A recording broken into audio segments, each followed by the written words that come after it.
Hello, everyone, and welcome to today's IBM webinar. Today, we're discussing enabling resilient technology. I'm very pleased today to be joined by two members of the IBM worldwide Z practice, Tom Ward, who is the IBM Z Business Resilience Principal, and Leon Manten, who is the IBM Z Principal Sales Leader for flexible capacity. So I'll give you a little more background on these two gentlemen who are joining us today. Tom is a business continuity leader based in New York City. Resilience of his IBM Z environments has been a primary focus of his 11 years with IBM.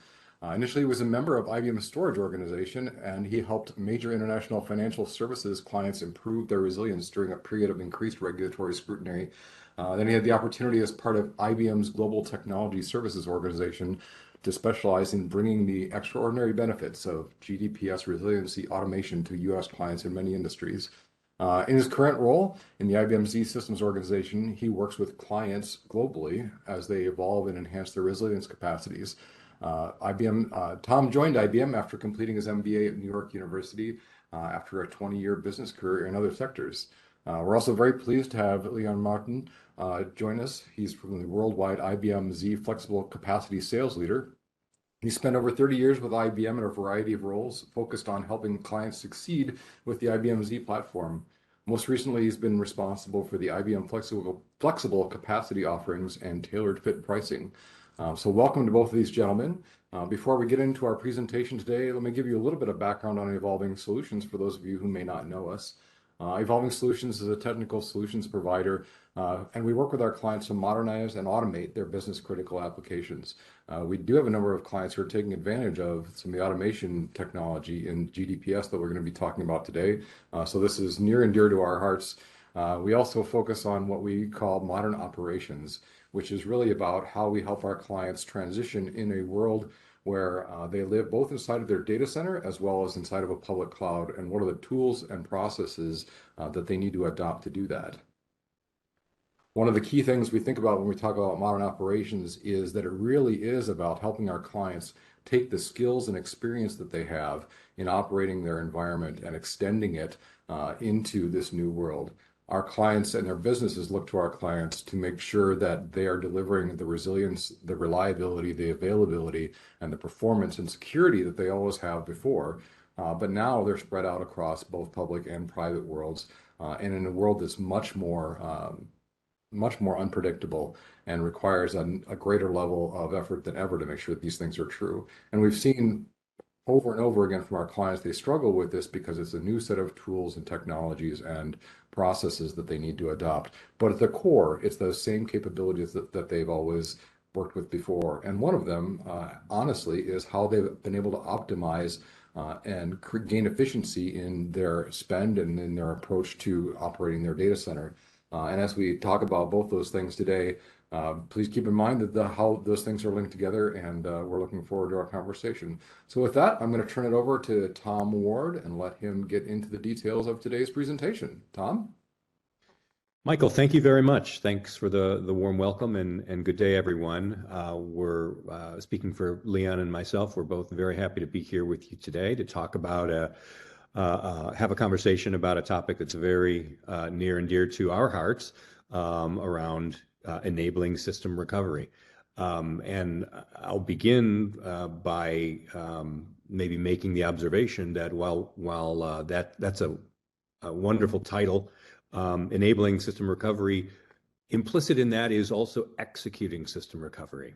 And so we're going to talk about those two ideas together here with two solutions that, while distinct in the IBM resiliency portfolio, GDPS and flexible capacity, they actually also work together, and the whole is greater than the sum of the parts in my estimation here.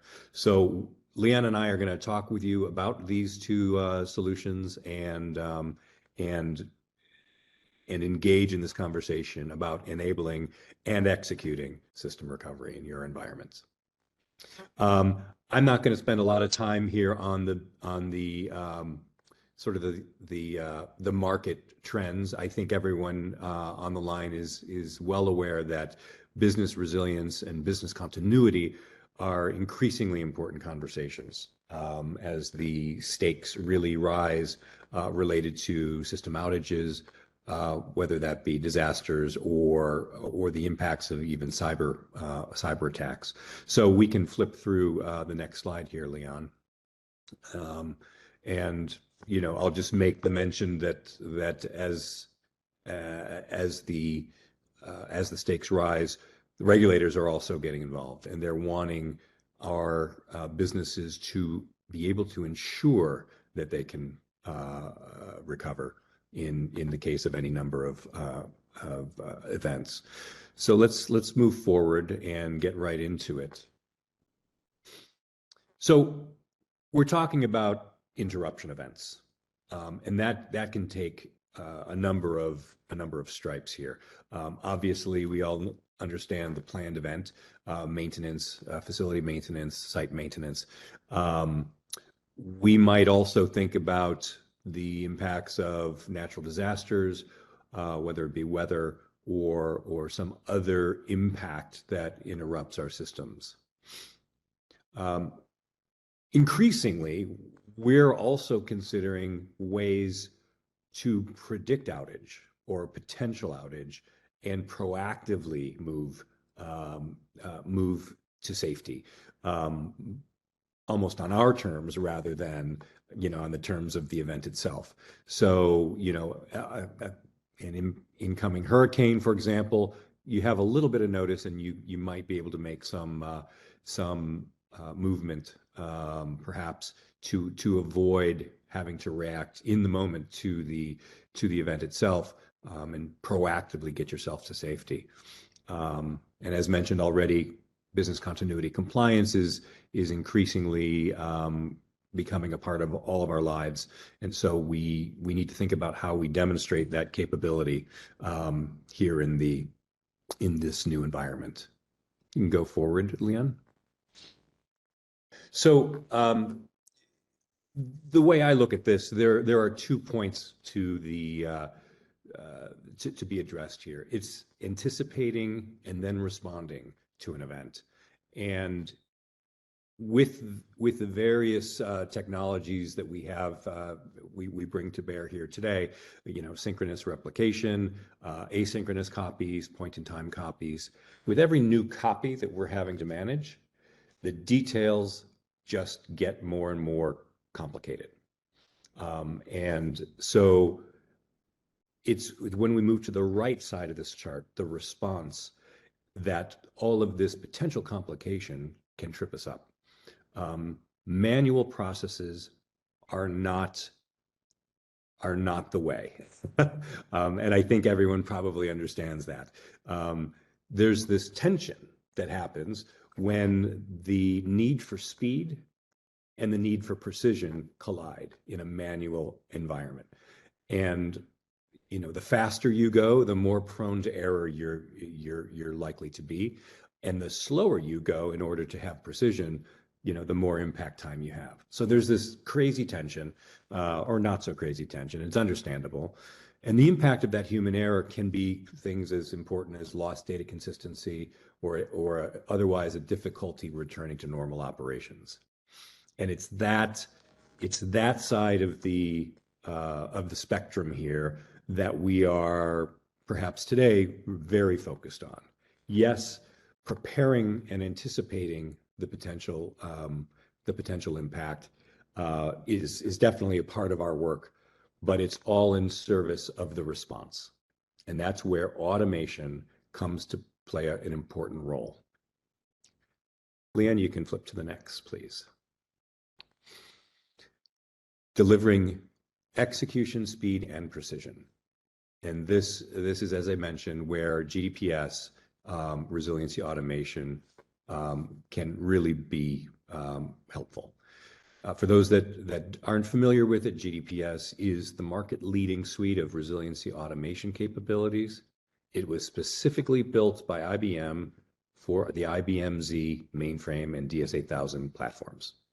So it has evolved over 20 years in the market and has really led the market through all of that time with its capabilities in managing the failover and the recovery from an event. The benefits of GDPS are many. These four summaries, I think, encapsulate what it is you stand to gain with a GDPS environment. First of all, I mentioned the complexity earlier, the complexity of recovery. GDPS doesn't take the complexity away, but it masks it. It takes it out of play.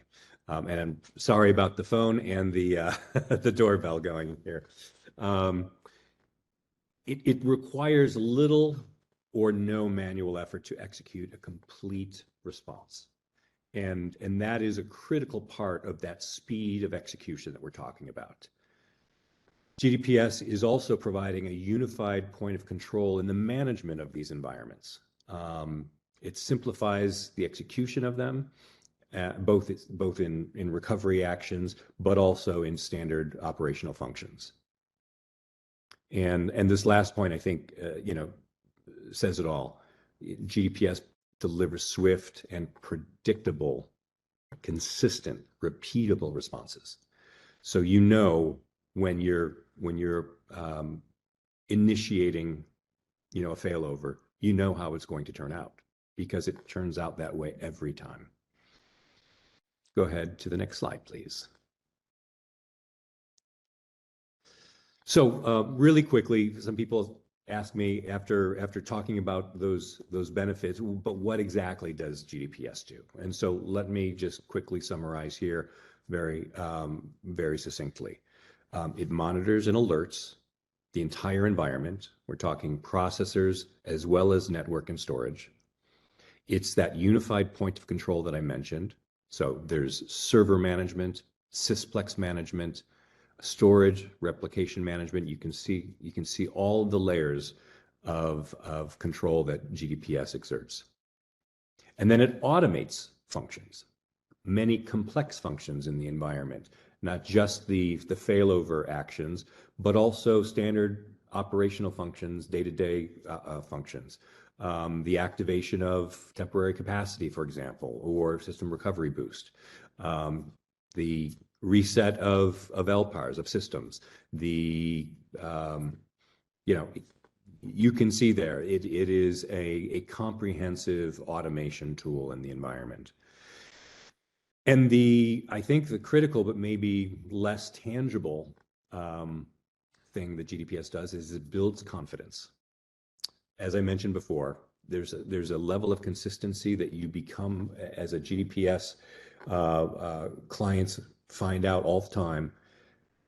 You become confident in the result that you're going to have when you initiate the failover. So, Leon, if you want to move to the next slide. GDPS is a customized solution, and it is configured to meet the needs and the environments of each client individual situation. From GDPS Metro, which is a synchronous relationship, or GDPS Global, which is an asynchronous relationship, or a combination of those two topologies in a 3-site or a 4 virtual site situation. And we also have something called GDPS Continuous Availability, which actually uses software replication in order to provide very low RPO and RTO for transactional workloads at distance, at unlimited distance. Not going to go into detail of each of these really more than what I've just said, because we want to talk about the inclusion of flexible capacity in the scenario. But that is an overview of the GDPS portfolio. And we're happy to have further conversation if anyone ever wants to dig into these solutions in more detail. To the next slide, please. And as I mentioned, GDPS has been now 23 years in the market. It was the late 90s when it first came to market. And over these intervening 23 years, it has been a focus of continuous investment at IBM in development to bring new capabilities to keep up with the changing environment of our world today. As the stats there point out, we have a very, very focused market penetration in the financial services sector, particularly. But we have clients also in other sectors, including major retail, including durable equipment. We go across many industries, and for clients that have the mainframe in their shop, their resiliency is supported by GDPS.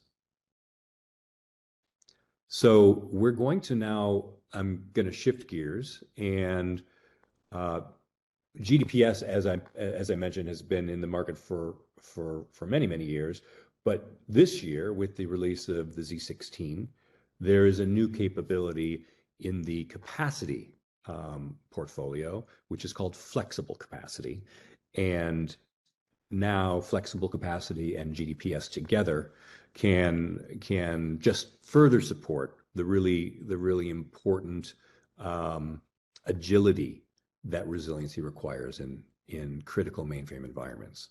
And so with that, I'm going to hand it over to Leon.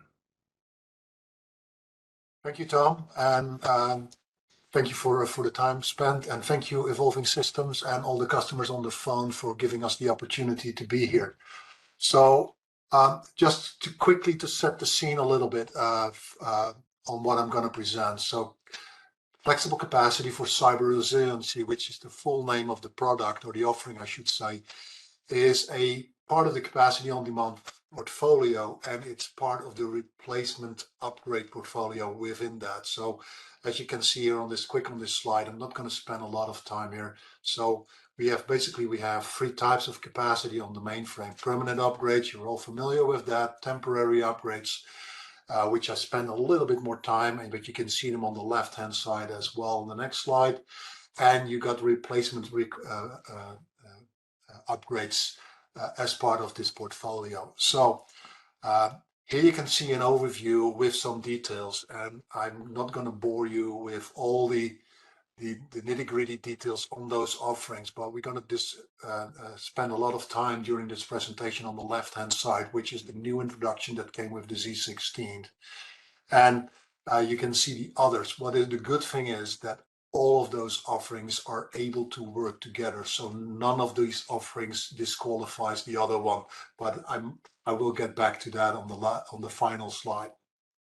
So what is flex capacity for cyber resiliency? So flex capacity for cyber resiliency is an offering that we deliver to our Z16 systems. And just to take it out of the conversation, we are unable to deliver that on any generation before the Z16. Just because it is a microcode activation on the system with all the automation and the HMC integration and the integration with GDPS on top of it on the Z16. So what you can deliver with flex capacity is fulfill the requirements for disaster recovery, regulatory requirements, proactive disaster avoidance, or facility maintenance. You can activate capacity on other machines, either partially or deactivate partially or full. You have a migration period of your workloads from system A to B, as an example, for 24 hours. You can stay on the other system with the activated capacity up to 12 months, which is a big difference compared to the other replacement capacity offering, which is CBU, which is only 10 days for a test or 90 days in case of a real disaster. You can have 12 activations or deactivations per serial number. And you can also see that we have a slow pricing if you need more than just what you own on other locations. I will get back to that a little bit more. What I want to spend a little bit of time on is why we have a prereq for TFP pricing for software if we implement flex capacity for cyber resiliency. the bottom line is, and this is very simple, we want to protect you for any anomalies in your invoicing on software, at least from the IBM side. That which means that it doesn't matter if you're moving workload from system A to B, if you're on consumption-based pricing where you are consuming those MSUs. It doesn't matter. If you have, let's say, AWC or any other software program, then it does matter, because you could have, while you're doing it, you can have two spikes at the same time, and then you get two bills instead of one. And that's the reason that we're requiring TFP for software in short. So let me move on, if PowerPoint allows me, to what you all can cover. And I would like to do a little story here. But let me say, what do we mean by proactive outage avoidance? So we all know what happens with the environment, with forest fires, flooding, storms, hurricanes, whatever. But most of them, you can see them coming, right? So like you can see coming a hurricane, and you can make a decision like, do I want to stay within that area with my data, with my production, or do I want to move somewhere else? Do I want to move 100 kilometers away, or maybe a thunderstorm or an ice storm, or maybe there is a reason that you could suspect that there will be a power outage, then you can just move. So before you get into a real DR situation, you can avoid it, and you can just go to the other data center with your production workload if you want to. There is nobody, nobody from IBM that you need to make that decision. You are behind the controls of your machine and say, activate capacity on the other machine in the other data center, move my workloads, and then turn down the capacity on the data center that you just left with your workload, and just stay there up to a year if you want to, right?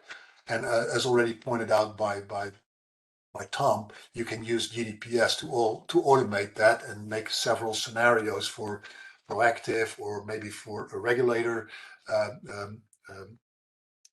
reason that you want to move to a different data center for a couple of days, a couple of months, for a year, or anything in between. Of course, disaster and recovery and disaster testing are part of the portfolio of flex capacity. And instead of DR testing for 10 days, you can do it for a month if you want to. But you have to move your production workload during that month. Facility maintenance, already pointed out a little bit by Tom.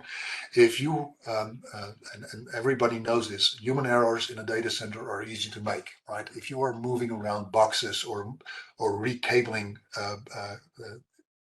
do some recabling work within your data center, or maybe just replacing whatever system, or just doing some maintenance on the building itself, you could just touch your production system or systems. And with facility maintenance as part of the flex capacity portfolio, you can just move to avoid any outage up front instead of waiting until you get one. Okay, with that, what I would like to show you in the next couple of slides are a couple of examples on what you can do and how you could manage flex capacity. So just a few things to explain here, what you're looking at. So this is what I want to show you is you don't have to activate, deactivate all of your capacity if you only want to do a partial move of your workloads. You can just move a portion of it within that. What you always leave behind is some base capacity, and depending on how small or how big you are, that needs to be either the smallest we can deliver, a 401 in the enterprise systems. By the way, it will become available also for mid-range systems when we have it in the Z16.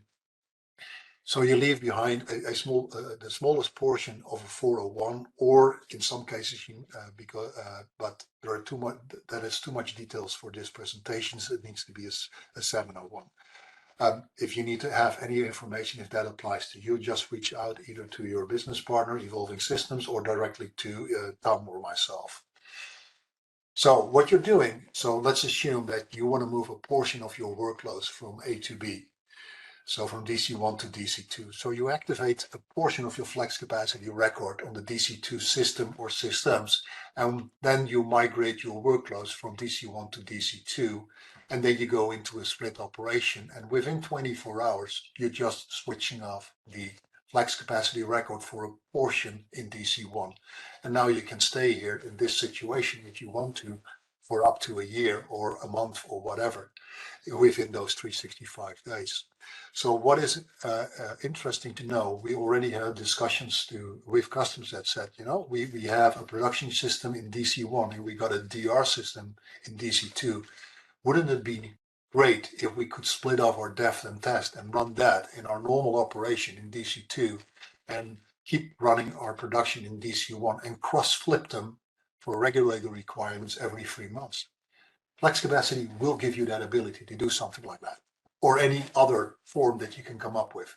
The golden rule is that after the 24-hour migration period, you need to be back to equal or the same capacity or less capacity than you own across your enterprise. So that is the golden rule here. Let me move up to a different scenario, just moving everything from DC1 to DC2. So again, what you do, you switch on the flex capacity record on the DC2 machine, and you migrate your workloads. And once you are done, you switching off the capacity in DC1. As simple as that. Let me go into another example. And this is also something you can do with flex capacity. And this is in many of our customers a real situation that you got 2 production machines and only 1 DR machine. So what you can do is that you can stack both of those machines like you were able to do with CBU, but now you get this proactive regulator and also facility maintenance with the offering, which you didn't have before. You can just do exactly the same thing as I showed before. So you switch on a flex capacity record in DC2, and then you migrate the workloads of both of your machines or a portion of both of your machines. But then, of course, you don't switch on everything on the DC2 machine.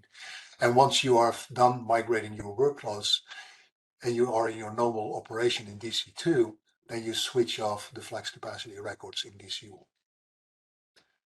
And as you can see, you can also stack on top. And you might have noticed that you see slope 1, slope 2, and slope 3, etc. What that means is that every time you see the next slope, so you go from slope 1 to slope 2, you have another 100% of your own capacity, but you can use it in a different form than you were able to do. So in this example, what I would like to show is that now we're just going to cross over from DC1 and DC2 to DC3 and DC4. And you just migrate the workloads as shown before, and then you're switching it off. What you also could do is that you say, okay, I would like to stack them, right? I would like to roll them. So in this case, you go from DC1 to DC2. Again, you're switching on the flex capacity record. You migrate your workloads, and once you are done, you're switching it off on DC1.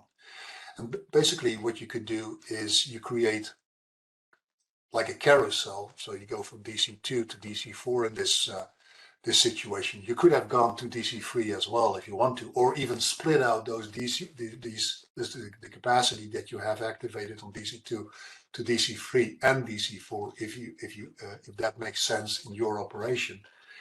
Again, you do the same thing. You migrate the workloads. You're in normal operation in DC4, and then you're switching off the records.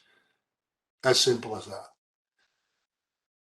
So, or you can just do any to any move, right? You go wherever you like in this setup. So you can move all the capacity of DC1 and DC2 to DC3 and DC4, or just DC3, or just DC4, or just DC1, or whatever you would like to do. You can go any to any in any way, okay? And that becomes more bizarre if you go on, if you even have a DC5 and DC6. So doing all this, and this is, so doing this in a PowerPoint It's not that simple if you want to do animations, and you probably all have some experience with that. But if you want to do that in real life, it doesn't make your life simple. It has quite an impact on your operations, especially if you want to do this manual. And then again, what comes in is GDPS. So bottom line, what you could do is that you define all those possibilities and even more, whatever you can come up with, that you define them as separate scenarios, as I call them personally. So you create all the profiles and settings per serial numbers and the flex capacity records that you have there. And then in step 2, you add all the actions that you need to take in GDPS scripts. And bottom line, you can execute those once you have, of course, you need to do some testing. You can activate all those predefined planned actions by them and take the human error, because a human error is very easy to make with these type of things. We're all aware of that. You take that out of the equation and you can just go and move any to any whenever you like. So this is my final slide here. So we discussed flexible capacity for cyber resiliency. There is also a temporary capacity offerings like tailored fit pricing for hardware, which delivers a corridor on top of your system to make your system more efficient, but at the same time also prepares you for any unpredictable spiking that you might occur. Of course, you have still the OOCOD offerings for predictable spikes like Black Friday, and I think Cyber Week has already started, at least on my side of the ocean. CPU, you're probably familiar with this. Just to take a little pause here on CPU. CPU will be mostly replaced by flex capacity for cyber resiliency.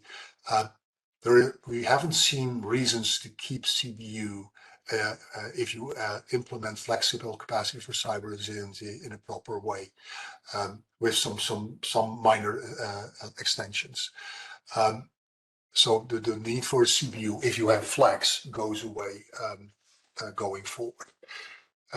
CBU, by the way, will stay. It's not a offering that we're gonna take off the market at this moment in time. We have no plans for that. We haven't touched on Z-bulk resiliency stress testing, Z-burst, aka Z-burst.